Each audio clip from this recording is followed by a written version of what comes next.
Welcome, Indian fans, to the Tuesday Night Podcast. I'm John Mussone here with head football coach, Venice Indians, John Peacock. And, Coach, we've been talking a lot tonight about Friday's victory over Naples Gulf Coast, big district win, 56-6. And I guess we could put it, like we've said before, just the best best football game we've played all year. Yeah, there's only one negative about it. We had a turnover. Other than that, the kids played awesome. Both halves, it looked like we've had a very solid football game on all three phases of the game: offense, defense, special teams. Yeah. I feel like on both lines, our offensive line and our defensive line continue to get better and continue to progress. And like we always talk about each and every year, if you're not one of those teams that are getting better throughout the year, then your demise is going to be short-lived in the playoffs. So that's one of the main things that we try to do is make sure we are progressing throughout the year and getting better. And progressing also in the fact that we're building depth on both sides of the line. We're building depth in the skill position. Now you've got an equal to DJ Escort with Alvin Johnson. This week, Omari Hayes a little dinged up. He doesn't play. Kiki Hippolyte's out there playing. You saw Larry David Shannon getting some catches. Austin Bray has got into the fold, consistently getting 3-4 catches every game. So the weapons are starting to grow. But with that, we still have some other things that have been growing as well. Special teams have been getting better and better, which, again, three phases of the game, not only the consistency on coverage and kickoffs, but two big punt returns on Friday night. Yeah, I think we've had 3 punt returns for touchdowns this year. 3 different guys. 3 different guys.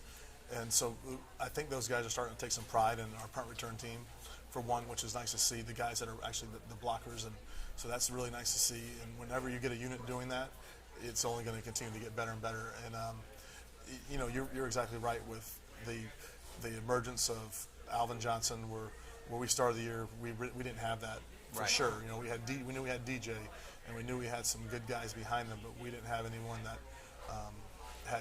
was proven. Correct. And now we have someone that's kind of proven that they can get the job done. And then, like you said,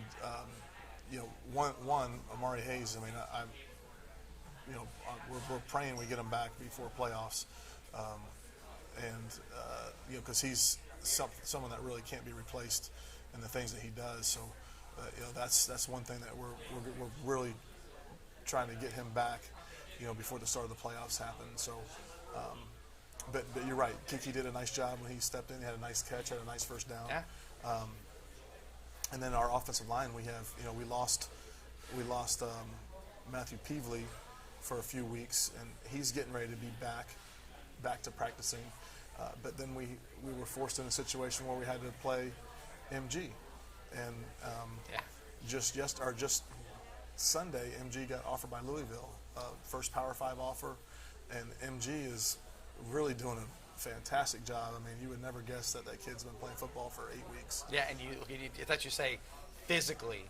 I mean, he's all the tools. Yeah. I mean, if you're anybody looking at him, you can look at him his physicality and say, well, put 50 pounds on him, and he's your prototype left tackle in college football right now. He's that guy. He's your prototype left tackle in NFL football. Right, and he said, and it's a matter of you just if he sort of stays the course. And his he will. His progression is sort of on an apex like this. Yeah. He still might be going that direction another year for the next year or two. Oh, he will. He's from Senegal, and that's why he's here. Right. So you don't move to a different continent for a goal and decide I'll take it easy on this. Like Cadillac. I'm going to leave my family and travel to a different continent. Because I want to go to college and. You don't just kind of say, oh, all right, well, I'm not going to try anymore on this. No doubt. And he loves the American chicken wing. Well, that's even better. Yeah. No doubt. Ryan Brown, very nice, consistent game on Friday night. I seemed to run the offense real well, but I will tell you the most impressive thing was the deep ball. I thought he threw the ball real well. I saw Jay Sean get open deep twice. He's been throwing the deep ball great all year. Right. I mean, really, really nice. That's something that he just has a really good knack for, and it seems that our guys seem to run underneath it, and hopefully that continues. And looking at the game, coming up against Cardinal Gibbons, you would almost kind of think that that might be a way of attacking them. We saw some things that maybe that on TV or whatever that now you're getting that groove on with that deep ball. That might be a way to kind of to keep going with it. St. Thomas got behind them a couple times, and I think our receivers are a little bit taller than theirs, so we might, I think we always like to take shots, and I don't think it's going to change Friday night. And I think that with Ryan throwing the ball the way he has, and our guys running the routes the way they have, and just being a little bit taller guys, you got Jay Sean at 6'2", and you got Bray at 6'5", and yeah, I mean they're big targets, and then you've got the guys that you can't see. who are like 5'2", Keon and Kiki, yeah, who are 5'2" and 5'5", yeah, but you can't tag them. No, that's they're the guy that you can't catch. They're just all over the place. Go back a little bit about Friday night. Defensively, again, we talked about some things, but we got to talk about Logan Ballard in this situation. Press box was sort of buzzing with the fact that was Logan's 6th career touchdown from the defensive side of the ball. It be via punt return, a block punt return, or fumble recovery, or interception. Yeah, I mean it's unbelievable how many times every time a guy touches the ball, he's going to score a touchdown. Except 2 weeks ago, he got down to the 1. and he just ran out of room. Yeah, That's all it was to it. Yeah, it was just 2 yards. He was 1 yard short, but yeah, it's amazing. He has a knack for that, and it kind of reminds me of, I want to say, like 2018 Alabama defense. Do you remember they scored a touchdown like every week? And it's kind of hopefully that continues for Ballard. Yeah, I know. Again, he's just like I said. You watch him, and he's sort of super aggressive towards the ball. Not that everybody isn't, but he seems like when he sees it, I think he's thinking, I'm scoring. That ball's coming his direction or anywhere. I'm getting you gotta scoring. think it. Yeah. Why would you not think it? Well, you're a defensive guy. You're not always thinking that way. If he scores every time he touches a ball, I mean, obviously he's now thinking. Now he's thinking about probably it. thinks every time the ball's in the air, he's like, I'm probably going to score here if it's saw, by him. By the way, golf tournament on Saturday was a big success. And a lot of people were out there. So I want to thank everybody who was out there, volunteers, sponsors, players, staff out at Waterford. Everything went really smooth. And again, another successful fundraiser, a successful event for Venice High School How did you football. play your 18? I didn't play very well. Let's just say it was a rough day for me on the golf course, and for a lot of reasons. But I did not play very well. I can tell you that. I heard the last couple holes you didn't play well. I was terrible. I mean, it was to the point I almost couldn't hit the ball. That's how bad it was. So that happens sometimes to the best of us. But next year, hopefully, I'll be able to shake it off and get out there and be more competitive. Yeah, I mean, depending on, we actually worked it out to where this coming week was going to be our off week, and all the coaches could go out there and enjoy themselves. Right. And didn't work. It kind of switched because now it's the week before our biggest game so far up to date, our best opponent. So I didn't get a chance to get out there, but I did get out there for a little bit, and it looked like everybody's enjoying themselves. Yeah, no, it was now you get to the point where when you go to the same venue and they've got their routine down, they're kind of fine-tuning it.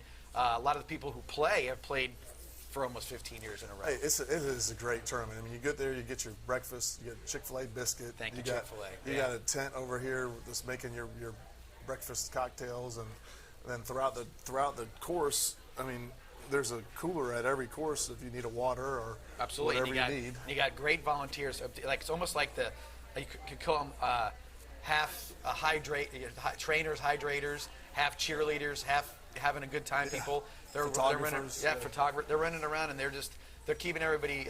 It's very hard to sort of lose your momentum. It's very hard to not feel like you're having a good time the entire time you're out there around a golf, which is also a pretty cool situation. Yeah.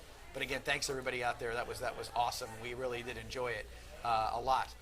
So this Saturday, though, we're still doing something. And again, this is coming up, a game coming up this Saturday against Cardinal Gibbons. Again, 1:30 kickoff. So remember, it's 1:30 kickoff, Pal Davis Stadium. We used to say in 7:30, but it is 1:30. So come out and root us on. No band this week. So a little bit of that atmosphere might not be there as yeah, if you have a drum or anything at home, bring it.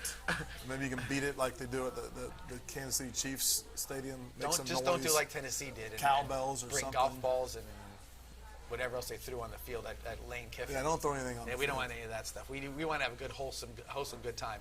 And of course, when you're done with the game, come to Joey D's because they'll be open on Saturday afternoon. And you can come watch football games. Are they going to show the replay of the game? Yeah, Joey D's gonna have the replay of the game right after. So I mean, it'll just be Friday night on a Saturday afternoon, which sometimes could be a little better because it is. We always talk about it is a little late in the evening when you get done on Friday nights. It's not like your normal. So that would be an opportunity for everybody to kind of go out there and hopefully we enjoy a nice victory. Hopefully we're enjoying a nice victory, and hopefully Cardinal Gibbons is going through a miserable ride home. Going back, we've taken that we know that ride. Yeah, it's that not Fort fun. Lauderdale, that Alligator Alley deal. You just want to shut your eyes and hope you get home as fast as possible. With that, we'll take our first break of the night. It's get time of our halftime right here. Come back to Joey D's and we'll do a part 2 of tonight's Tuesday night podcast. It's time for monster size savings during Douglas Jeep Chrysler Dodge Ram's Monster Sales Event. Get a ghoulishly good deal on a Ram 1500 from only $279 per month during Ram Power Days. No tricks, just treat yourself to a new Jeep Grand Cherokee from only $279 per month during Jeep Adventure Days. Or drive a lightning fast Dodge Charger from only $349 per month. It's the Monster Sales Event going on now at Douglas Jeep Chrysler Dodge Ram in Venice. Who has monster size savings? Douglas does! Absolute Aluminum is proud to introduce our new 7-inch seamless gutter system. Standard gutters are too narrow to handle heavy Florida rain. This overflow can cause streaks and stains on your gutter and home, plus wash out your landscaping. Our new wider 7-inch gutter system will keep everything looking clean and beautiful. And with our professional installation, your new gutters will go up fast and last. So call now to increase your home's curb appeal with our new 7-inch gutters from Absolute Aluminum. And we're back here for the second half of our Tuesday night podcast, once again at Joey D's. Thanks to Joey D's for doing all of our tapings and podcasts and pregame shows. We appreciate them giving us a venue to do that, and that's and as well as this podcast. Yeah, if you haven't tried their cheeseburgers, yeah, that's what I got tonight, and that's what the two bosses get every Friday or every Tuesday night. That's right. So if you're not a pizza person that night, chicken wings and burgers are also. Oh, I have the chicken wings. Chicken wings are really good, too. good. Absolutely. All right, so Coach, going to kind of segue right now to Cardinal Gibbons, and a lot of chatter about this game. It's been like 7 weeks waiting for this thing to kind of happen. People are talking about it. I mentioned in the coaches show that how that said, hey, everybody's like, oh, they're a 4A school.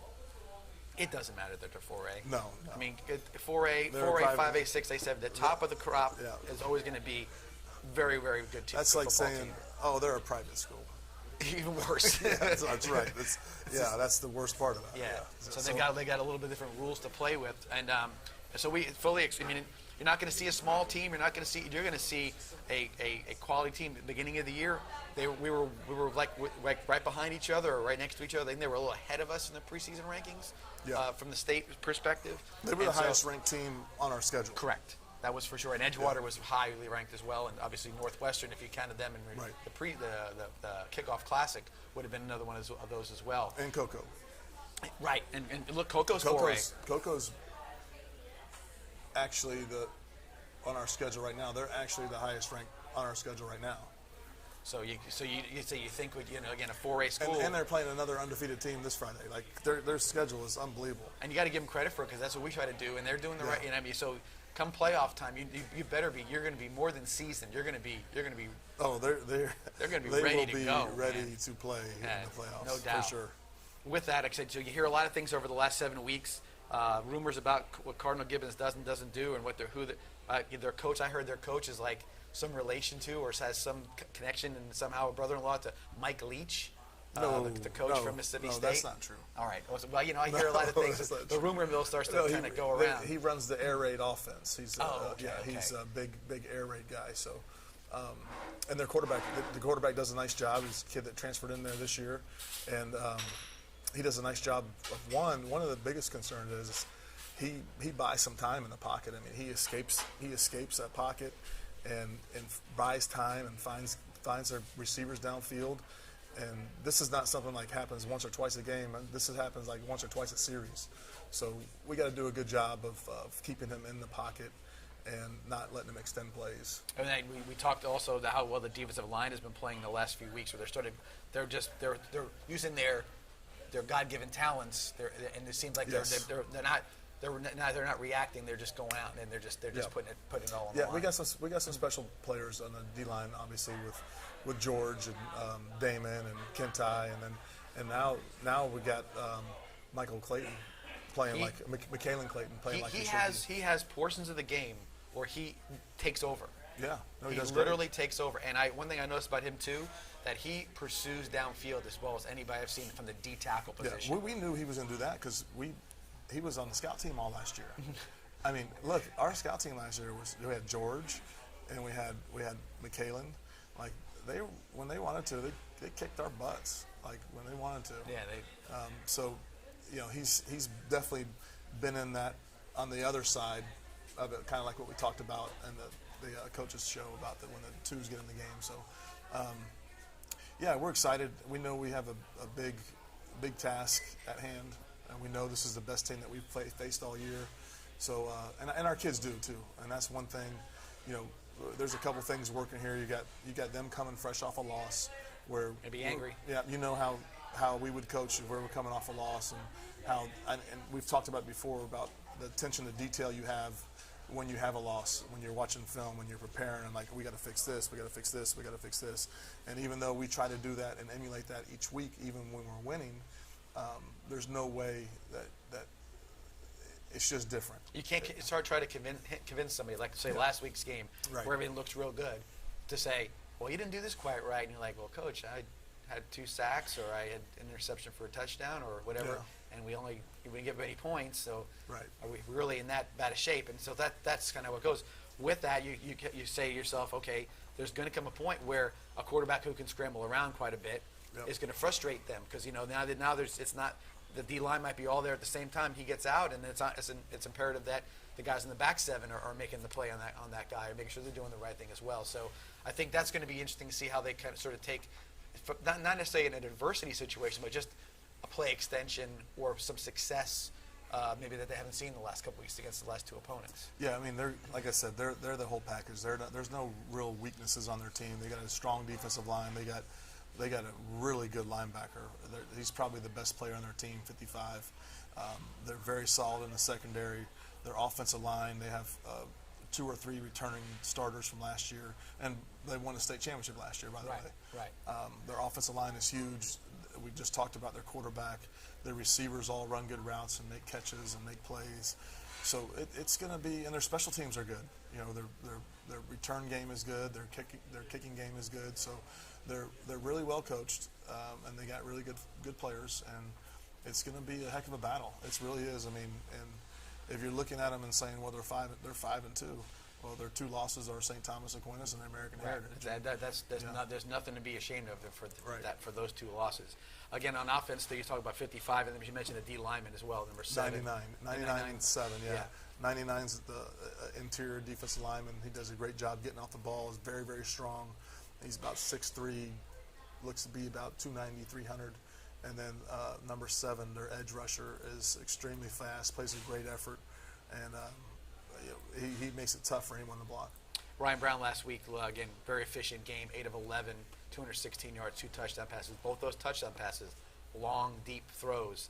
Again, is that something where, I think obviously there's something that adds to our repertoire. If I'll be able to go deeper and get the ball deep and throw it deep, it would be probably a big feather in your cap for this week.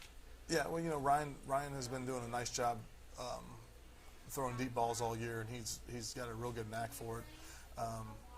And Jay Sean, Jay Sean does a nice job of not only, if it's not going to be a catch, is he, sometimes he has to just make sure the other guy doesn't catch it. Right. He does a good job of doing both of those. So we feel comfortable throwing the ball deep at any time. Obviously, this week they have very, very good corners, but if the time arises and we get the matchup that we like, then yeah, we'd like to take a shot for sure, and we have confidence in what we're doing. So that could be something that helps us out. St. Thomas got behind them a couple times last week, so we watched the game together and talked about that last Saturday. Yeah, but, no, you can see some things that definitely that's and it was sort of coincided with us being able to do that last week as well. Right. So that was there for sure. Saturday, talking about being on a different schedule. Obviously, you got to prepare a little differently and getting ready for the game. You don't have the whole day to kind of prepare and team meal and whatnot. It's going to be team breakfast and team breakfast, and we're gonna treat it just like we're just gonna move the time back. So we're gonna treat it just like it's 2:15. The bell just rang to get out of school, and instead of eating It's dinner. We're going to eat breakfast, and then we're going to be business as usual. We'll get a chance to. We're going to keep the kids at school Friday, watch some games Friday night, have some speakers come in, and probably do walkthrough again Friday night, and send them home about 9:30, and let them put their head on the pillow, get some sleep, and they'll be back in at 9 a.m. the next day. It's supposed to be the first game of the year. Now it's the 8th game of the year.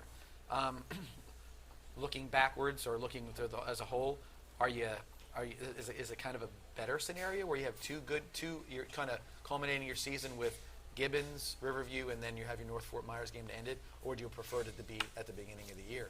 I mean, I don't know. I mean, it's kind of things play out for a reason, obviously, whatever it may be. But I mean, sometimes you say you kind of walk into something and it worked out for the better, if that's the case.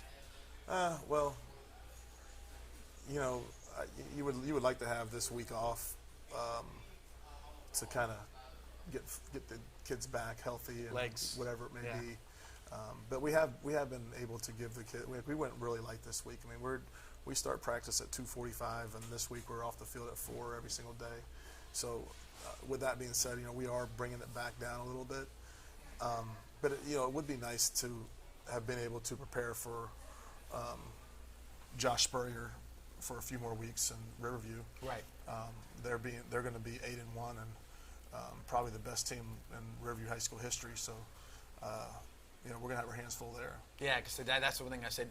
Going from one game that's sort of a.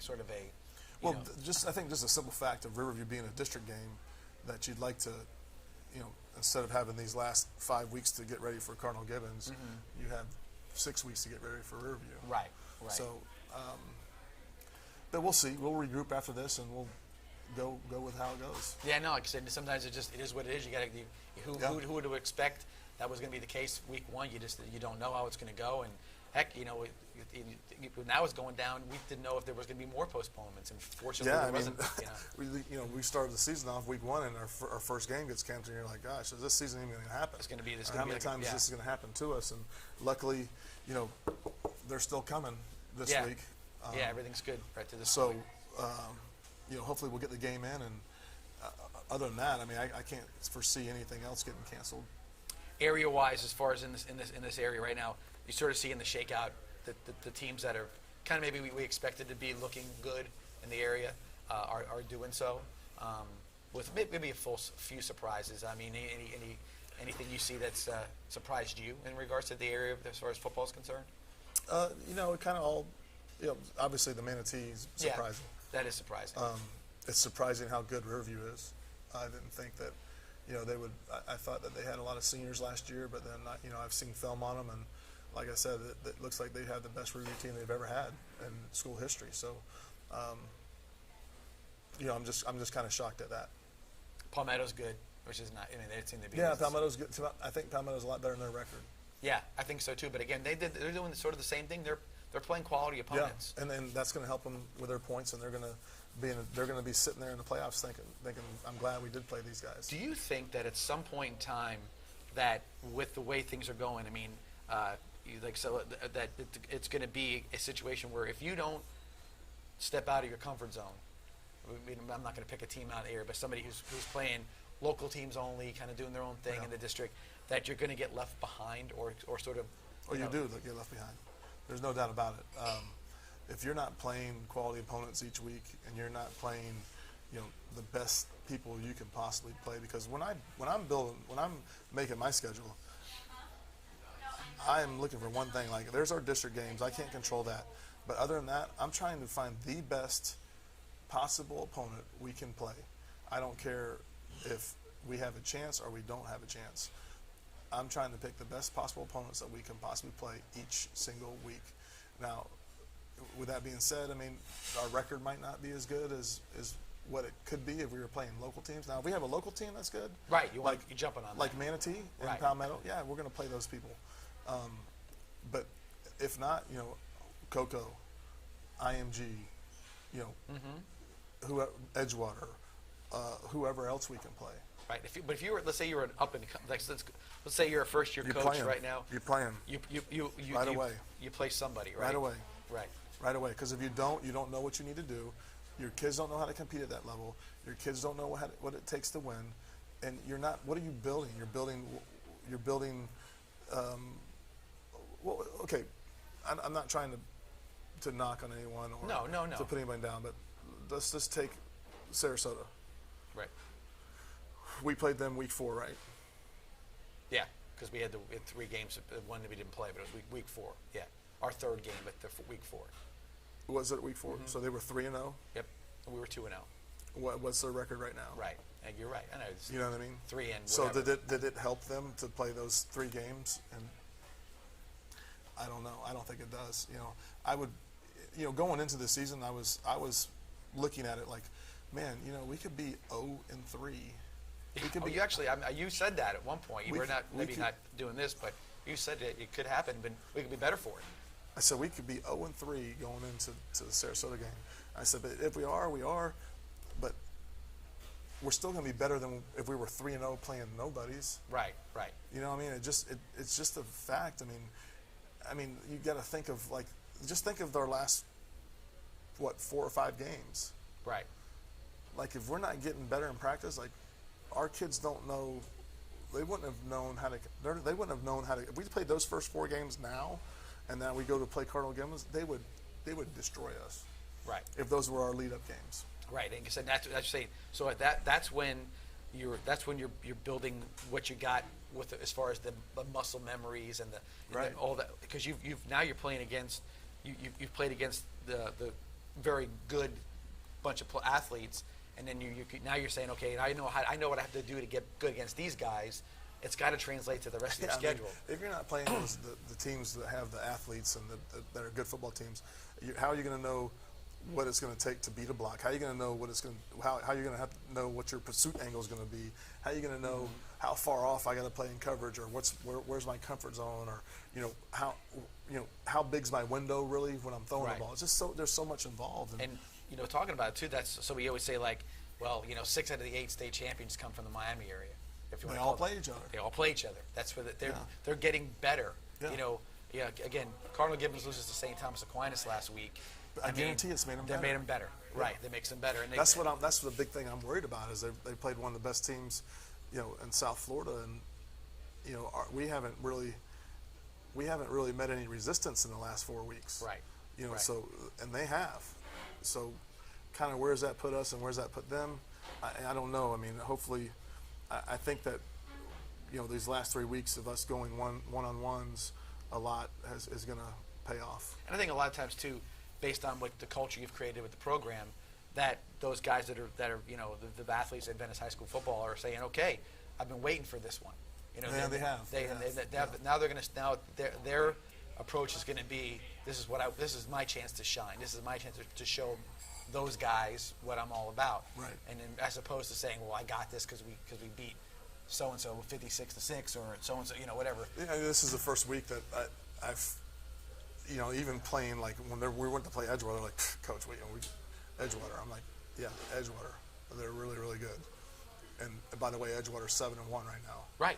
And but this week I think their eyes are like, yeah, we got a challenge in front of us. That's the thing. So, and I don't know how much the kids do, but we obviously do a lot of this stuff. We're high school football people in some ways, but I'm watching it, and they're beating Jones, that's 9th in the state, and they're beating this team. They're just out there. They're just building their momentum, and they're ready to go. Yeah. I mean, would you be surprised if they're in the state championship for 7A again? Probably not. You probably would say who's going to beat them? Right. That's what I'm saying. It would not surprise anybody to say that team that we played will be the team that they're going to build up to that and get to the playoffs, and off they go. Yeah, exactly right. But we see it a lot too, because again, how many times have you seen? This goes way back. I go back to the early '80s, and there was a team walked on in Venice High School's field. It was Titusville High School. It had 3 losses, and it was against all the top teams in the state, and they came in and just killed us. Yeah. And you say to yourself, well, where'd they come from? But they're just playing against that level of competition that year, and there was a little more local to them. And we were probably playing Lemon Bay. Well, it was like you play who you play. Port Charlotte. You're a bus ride away. You know what I mean? There's little stuff like that, and you don't get the. Now, I will say this: high school football is maybe more with the idea of social media and everything else. You can communicate and know what's going on with teams from far away. Right. Whereas days gone by, you took somebody's word for it from a phone conversation or some publication or whatever. You said, oh, they're good, and then you play them and you kind of figured it out, or you scouted or whatever you can do. But it was way different. Now you can kind of actually see it or watch it on TV. Yeah. Nobody's hiding. I mean, everyone knows how everybody is. And actually watch ours on TV as well, because we will be broadcasting the game on the VSN network. Vibrant Aspect Media will again be broadcasting the game. Myself and Josh Grant will be doing the broadcast. Simple enough, go to VeniceIndianFootball.org, VeniceIndianFootball.org, and then you can go on there and click on the icon to purchase the game, and it'll be a game you can have if you're a family member or player. I got told that some family were watching from a couple different families had relatives watching the game Friday. Hey, you know what? Put the Venice game on, and if you're a Iowa fan or a Penn State fan or whatever place of the country you're in watching football, make sure that game is on as well, because that'll be the game you want to watch for sure. It should be a very, very entertaining football game. I think it'll be one of the more.